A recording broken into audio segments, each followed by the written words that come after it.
Praise the Lord. நாள் 29 தியான பகுதி யாத்ராகமம் 7ஆம் அதிகாரம் மற்றும் 8ஆம் அதிகாரம். 7ஆம் அதிகாரத்தை வாசிப்போமானால் அதில் கர்த்தர் மோசேயை நோக்கி, நான் உனக்கு சொல்லும் எல்லாவற்றையும் ஆரோன் உனக்காக பார்வோனிடத்தில் தெரிவிப்பான் என்பதாக சொல்லுகிறார். ஆனாலும் நான் பார்வோன் இருதயத்தை கடினப்படுத்துவேன், எகிப்து தேசத்திலே அடையாளங்களையும் அற்புதங்களையும் மிகுதியாய் செய்வேன். பார்வோன் உங்களுக்கு செவி கொடுக்க மாட்டான். ஆனால் நான் எகிப்துக்கு விரோதமாக என் கையை நீட்டி மகா தண்டனையினால் எகிப்தியரை தண்டித்து இஸ்ரவேல் புத்திரரை அவர்கள் நடுவிலிருந்து புறப்பட பண்ணுவேன் என்பதாகவும் கர்த்தர் சொல்லுகிறார். அப்படி என்றால் பார்வோனிடத்தில் போய் கேட்கும்படியும் கர்த்தர் சொல்லுகிறார். பார்வோன் இருதயத்தையும் கர்த்தர் கடினப்படுத்துகிறார். நம்முடைய வாழ்க்கையிலும் கூட சிலருடைய இருதயத்தை கர்த்தர் கடினப்படுத்துவார். எனவே நமக்கு விரோதமாக எழும்புகிற மனிதர்களை குறித்து நாம் எரிச்சல் அடையக்கூடாது.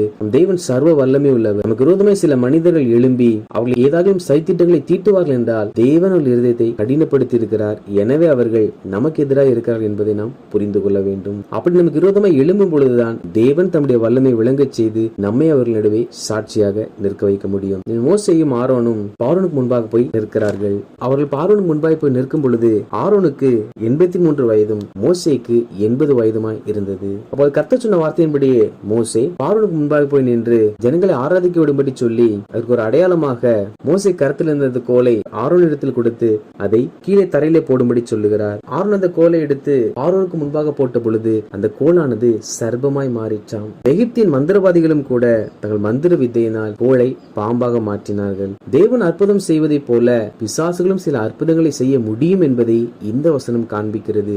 விளைவு என்னவென்றால் ஆரோனுடைய கோலோ அவருடைய கோல்களை விழுங்கி போட்டது.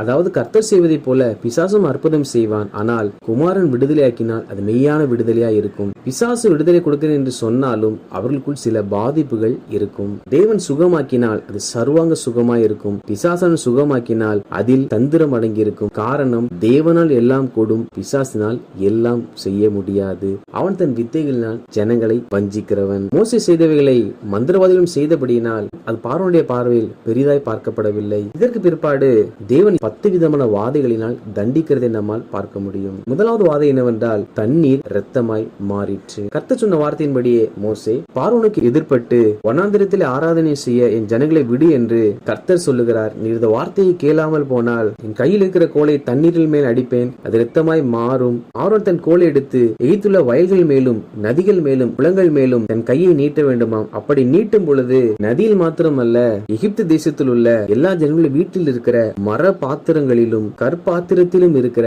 அந்த தண்ணீரும் கூட இரத்தமாய் மாறுமா. நதியில் இல்லாவிட்டால் தங்கள் இல்லத்தில் சேகரித்து வைத்திருக்கிற தண்ணீரை குடிக்கக்கூடும். ஆனால் எகிப்து தேசத்தில் இருக்கிற எல்லா நீர்நிலைகளும் இல்லத்தில் வைத்திருக்கிற பாத்திரத்திலும் கூட இருக்கிற தண்ணீர் இரத்தமாய் மாறும் என்றால் ஜனங்களான தண்ணீரை குடிக்க முடியாமல் போய்விடும். கர்த்தர் சொன்னது மாத்திரமல்ல, இவைகளை கர்த்தர் தம்முடைய ஊழியக்காரர்களை கொண்டு பார்வோனுக்கு முன்பாக செய்து காண்பித்தார். அப்படி என்றால் ஒரு தேசத்தில் தண்ணீர் பற்றாக்குறை வரும் என்றால் அது வாதை என்பதை நாம் அறிந்து கொள்ள வேண்டும். தேவன் வாதித்ததினால்தான் அங்கே தண்ணீர் இரத்தமாய் மாறிற்று. மேலும் இதில் எகிப்தில் உள்ள மந்திரவாதிகளும் அப்படி செய்தார்களாம். அப்படி என்றால் ஒரு தேசத்தில் மாந்திரிகத்தினுடைய அதிகாரங்கள் பெருகும் பொழுது நீர்நிலைகளில் பற்றாக்குறை ஏற்படும். எனவே நம் தேசத்தில் உள்ள நீர்நிலைகள் எல்லாம் ஆசீர்வதிக்கப்படும்படிக்காக தேவனிடத்தில் பரிந்து பேசி தேசத்தில் உள்ள மாந்திரிகங்கள் நிர்மூலமாகும்படி ஜெபிக்க வேண்டும். 8ஆம் அதிகாரத்தை வாசிப்போமானால் இது கடந்த அதிகாரத்தினுடைய தொடர்ச்சியாகவே எழுதப்பட்டிருக்கிறது. இரண்டாவது வாதையாக தவளைகளை குறித்து எழுதப்பட்டிருக்கிறது. கர்த்தர் சொன்ன வார்த்தையின்படியே மோசே பார்வோனுக்கு முன்பாக போய் நின்று எனக்கு ஆராதனை செய்ய ஜனங்களை அனுப்பிவிடு, இல்லை என்றால் தவளைகளால் வாதிப்பேன். அவைகள் மேலும் உன் வீட்டிலும் அறை வீட்டிலும் மாப்பிசுகிற தொட்டிலும் ஜனத்தின் மேலும் உன் ஊழியக்காரன் மேலும் ஏறும் என்பதாக மோசே சொல்லுகிறார். ஆரோன் தன் கைக்கோளை நதியின் வாய்க்கால் மேலும் குளங்கள் மேலும் நீட்டினான். அப்பொழுது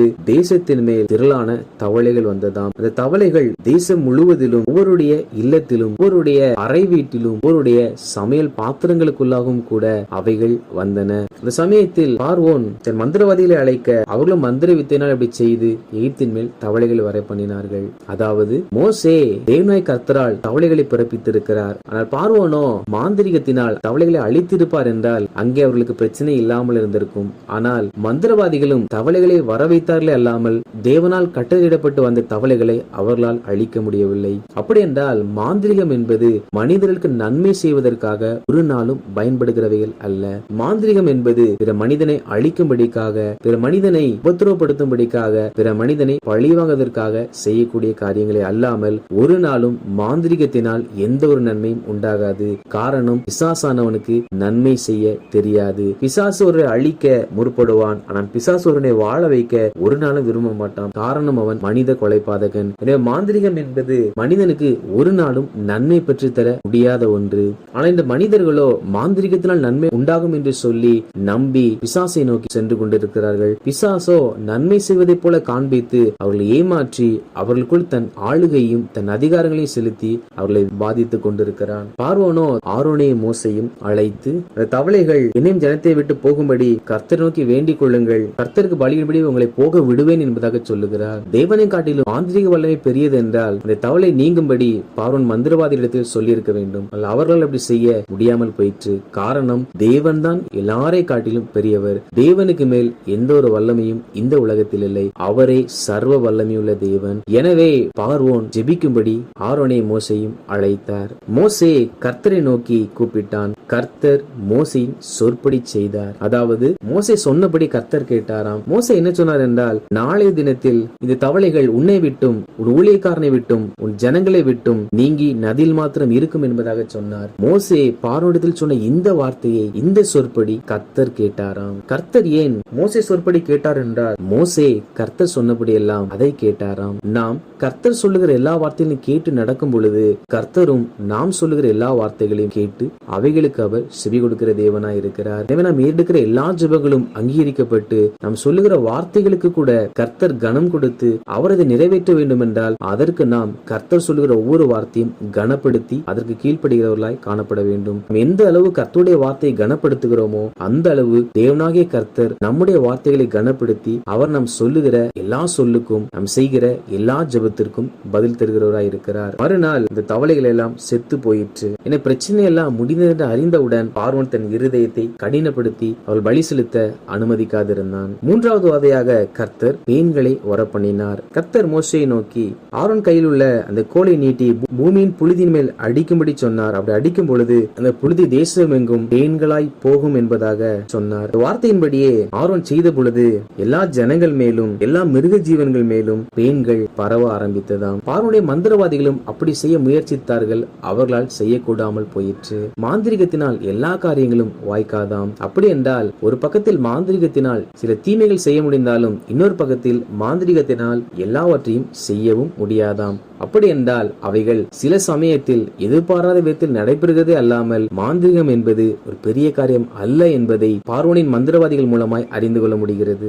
நான்காவது வாதையாக பலவிதமான வண்டுகள் தேசத்தின் மேல் வந்தது. கர்த்தர் மோசையை நோக்கி, நீ என் ஜனங்களை போக விடாவிட்டால் எகிப்தின் மேல் பலவிதமான வண்டுகளை நான் அனுப்பி வாதிப்பேன் என்பதாக சொல்லுகிறார். அது பெரிய ஆச்சரியம் என்னவென்றால், தேவனாகிய கர்த்தரே தேவன் என்பதை பார்வோன் அறிந்து கொள்ள வேண்டும் என்பதற்காக இஸ்ரவேலர்கள் வாழுகிற அந்த கோசேன் நாட்டில் மாத்திரம் வண்டுகள் வராமல் கோசேன் தவிர மற்ற எல்லா இடங்களும் வண்டுகளால் நிரம்பி இருக்கும் என்பதாக சொல்லுகிறார். கர்த்தர் சொன்ன அந்த வார்த்தையின்படியே தேசம் முழுவதும் வண்டுகளினால் நிரம்பி இருந்தது. கோசேன் நாட்டிலோ எந்த ஒரு வண்டும் இல்லாதிருந்தது. கர்த்தர் தம்முடைய ஜனங்களை விசேஷப்படுத்தினார். பார்வோனோ இதை பார்த்தவுடன் மோசேயும் ஆரோனையும் அழைப்பித்து, நீங்கள் உங்கள் தேவனுக்கு தேசத்தில் தானே பலியிடுங்கள் என்பதாக சொல்லுகிறார். மோசேயோ கர்த்தர் எங்களுக்கு விதித்திருக்கிறபடியே அவருக்கு பலியிடுவோம் என்பதாக சொன்னார். இன்று கூட அநேகர் நாம் இல்லத்திலிருந்தே ஆராதிக்கலாம், இல்லத்திலிருந்தே என்னவெல்லாம் செய்யலாம் என்பதாக சொல்லுவார்கள். ஆனால் தேவனாகிய கர்த்தர் நாம் ஒன்று கூடி ஒன்றாய் இணைந்து சபையில் ஆராதிக்கும்படி கட்டளையிட்டு இருக்கிறார். எனவே ஆராதனைக்குரியவர்